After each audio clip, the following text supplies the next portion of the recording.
Hi guys, Love Book Triangle Lindsay here, and today I'm going to be telling you 10 bookish facts about me.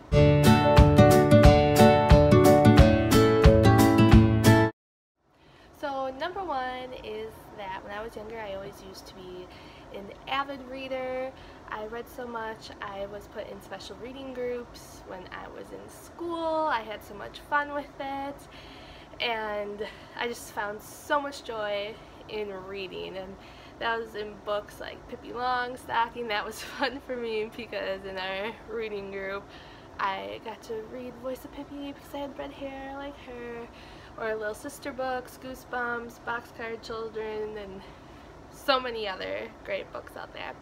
But then as I started getting further along in school, I just got so discouraged with reading because we were forced to read certain books that I just didn't like, and that made me lose my love of reading. I didn't like what I was reading, and I didn't want then to even go out there and find the time, or I couldn't even have the time to read what I wanted because we were being forced to read all these other books for like English class, and then I really lost my love of reading.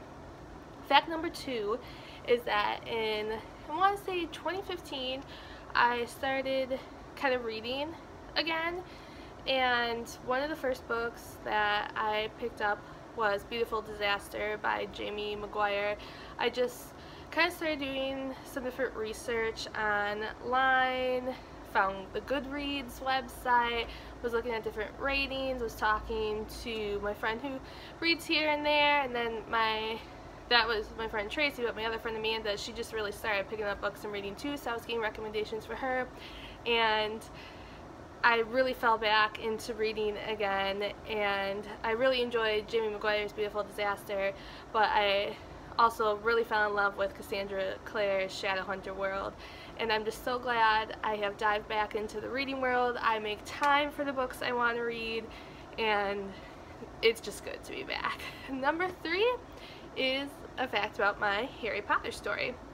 When the first book came out, I want to say I was in 5th grade, my school was having the Scholastic book fair, and we went to it. We picked up the first Harry Potter book, Harry Potter and the Sorcerer's Stone, and my mom tried reading to us a little bit from the book each day before the bus came to pick us up. My brother lost interest right away.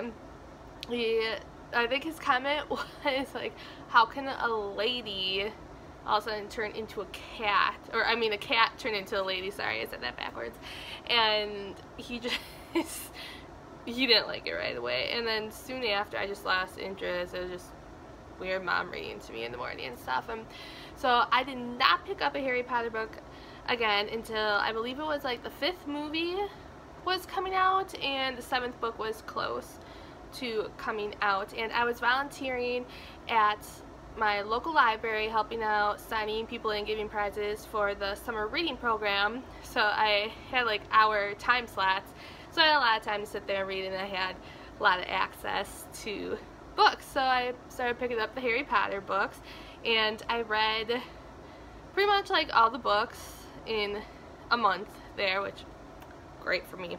So that is my Harry Potter story. Now fact number 4, we'll just get rid of that age-old question. I'm Team Jacob.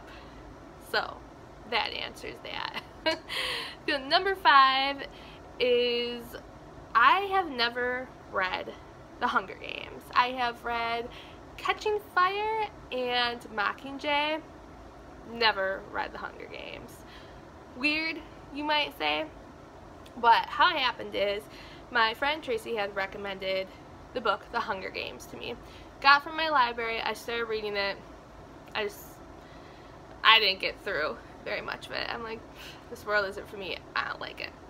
Then lo and behold, the movie comes out, and I'm at the library one day and it was being put back on the shelf, so I'm like, I'll see what the hype is about. I was curious. So I watched the movie, and my first reaction when I finished the film was, this is barbaric. How the heck could this be a movie? And I think I watched it 3 or 4 more times before I had to return it to the library. And by that time, I understood more of the story for what it was, and it wasn't just about the barbaricness of it, and well, you get it. And so then I had to find out what happened next. Picked up Catching Fire, picked up Mockingjay, never went back to read The Hunger Games. I own it, just never went back to read it. Fact number 6 is some favorite genres that I like to read. I love fairy tale retellings, especially if they're a little dark, a little twisted. I will either have the movie up by the time I post this video, or sorry, the video up by the time I post this video, or it will come after this one, but I talk about how I don't like cookie cutter endings and stuff, and that will tie into that. I like reading young adult books. I may have just turned 30, but I still like diving into those different worlds, and I love a good sports romance. I am a hockey fan, so anytime there's a book tied in with hockey, like Helena Hunting has a hockey series, or Serena Bowen, I'm hoping to read soon, has a hockey romance series, and I like a good sports romance. Fact number 7 is my ultimate author that I wanted to meet, that I got to meet, was Cassandra Clare. She just, I think, does so well with the Shadowhunter series, all the way from the Infernal Devices, the Mortal Instruments, the side like the Bane Chronicles, and now with the Dark Artifices series coming to a wrap soon in December. I just love how we can carry on from series to series. You still get the new characters, but you still get a glimpse of the characters that you know and love all the way from the beginning, and I just really like what she does with it. And I got to meet her like 2-3 years ago now, back at BookCon, and she's just so nice, and it was just so awesome to have met her. Fact number 8 is the ultimate author now that I still would really like to meet, and that is Colleen Hoover. Colleen Hoover just seems like an all-around fun, funny, great person, and anytime I watch her videos or see clips of her and stuff, she just seems like someone you really want to meet. And like her books, I usually cry, and then I always need a tissue nearby because she pulls a lot of emotion out of me.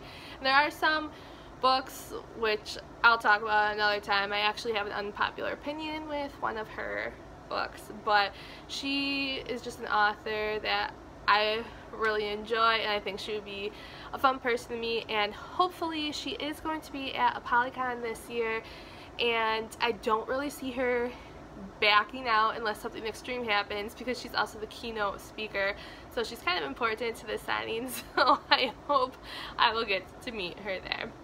Fact number 9 is that I like making book crafts.